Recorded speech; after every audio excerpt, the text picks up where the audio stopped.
If you saw Al Gore's movie, An Inconvenient Truth, then, well, honestly, you probably had a really good 100-minute nap. But if you managed to stay awake, like I did, then you probably remember seeing some of the amazing shots he had of the beautiful ice shelf that were killing.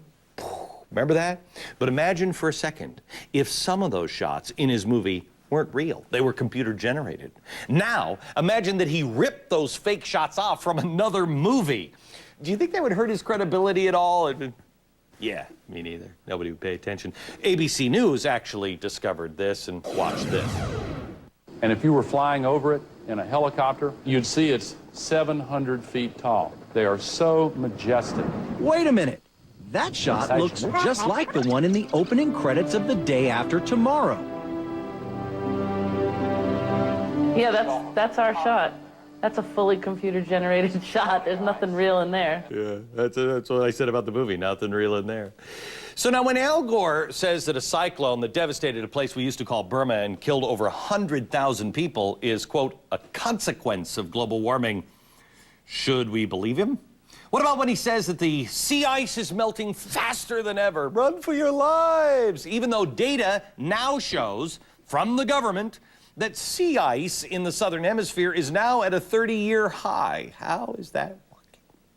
Al Gore doesn't have a science degree. He doesn't have any credibility, quite frankly, either. But what he does have, political connections and a lot of money. You put those two things together, and the result is climate change bills that might just change the way all of us live. George Landrith is the president of the conservative group Frontiers of Freedom. George, come on, how much money do you take from Shell? How much? None. How much from Exxon?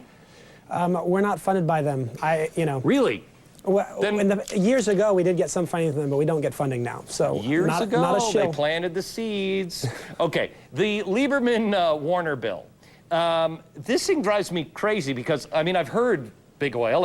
I think the president of Shell said, oh, cap and trade, that's actually really good. I cannot for the life of me figure out how cap and trade would be good for the average American.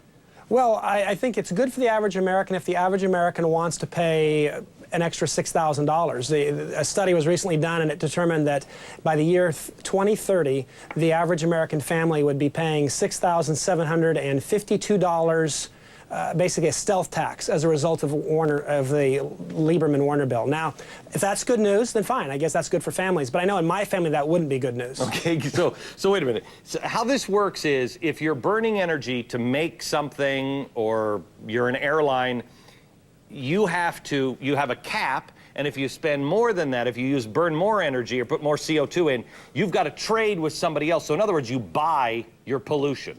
Right, exactly. And to be very clear, we're not really talking about pollution. We're talking about CO2, right. a gas that you and I breathe out and breathe in, that plants need. Life could not exist if we didn't have CO2. So in other words, if we pay for our sins, it's okay.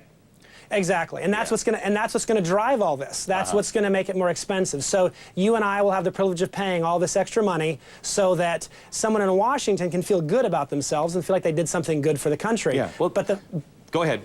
Well, but it's not going to do anything to change the climate. Even, for example, the UN agrees that if we do all this stuff they've suggested, that it would make literally tenths of a degree difference. And so the question is, you can't even tell that. So do you want to pay that much money for the privilege of, handing over $6,752 annually to help someone in Washington feel good about themselves? This is really amazing because this is from the same clowns. They just spent over $400 million redoing the Capitol, so the Capitol is now green. $80,000 we're paying some guy, I think it's in like North Dakota, to plant trees that he was going to plant anyway. Right. But now they've taken $80,000 of our tax money and sent it to some guy to plant some trees, and spent $400 million replacing the light bulbs and everything else. These ideas are the same, coming from the same people that we begged, don't mandate ethanol, and now we're paying higher food prices for.